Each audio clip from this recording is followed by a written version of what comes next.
La jalousie est-elle une bonne chose? La réponse peut amplement varier en fonction de votre encaissement à la réussite d'un tiers. Permettez-moi de vous donner un peu plus de détails quant à la réussite d'un tiers. Lorsque vous apercevez le succès indéniable d'un individu qui a su sortir de son carcan social et psychologique, et que par conséquent, ce dernier devient alors la parfaite définition de sa propre réussite, oui, sa propre réussite, mais pourquoi donc sa propre réussite? Car ce dernier a su écouter ce que son cœur lui disait et non celui de quelqu'un d'autre. Seulement, une triste nouvelle peut elle aussi sourdre de nulle part. Mais laquelle? La fameuse jalousie. Oui, il est vrai, la réussite d'un individu peut facilement et en célérité devenir la réussite pour ceux qui n'arrivent point à sortir du lot d'un antagoniste. De plus, la réussite d'un tiers peut malheureusement attirer les foudres d'une personne qui aurait tant aimé réussir, mais ce dernier n'a pas fait l'effort de. Ceci est une anacolute, j'espère que vous comprendrez de quoi il s'agit lorsque je dis de.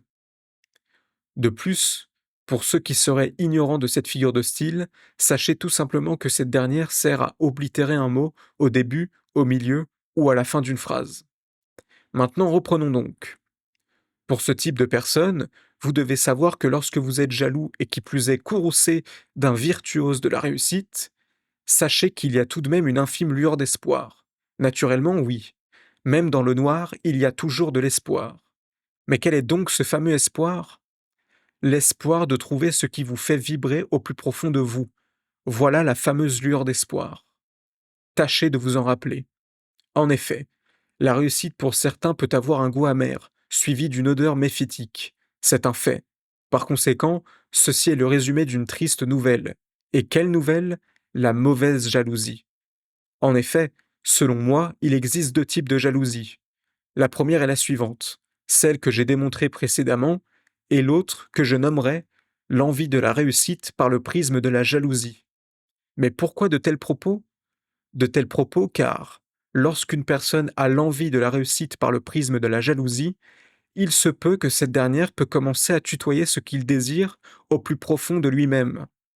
Par extension, il sait maintenant ce qu'il veut et surtout ce qui l'anime au plus haut point. Dès lors, cette même personne fera tout pour réussir.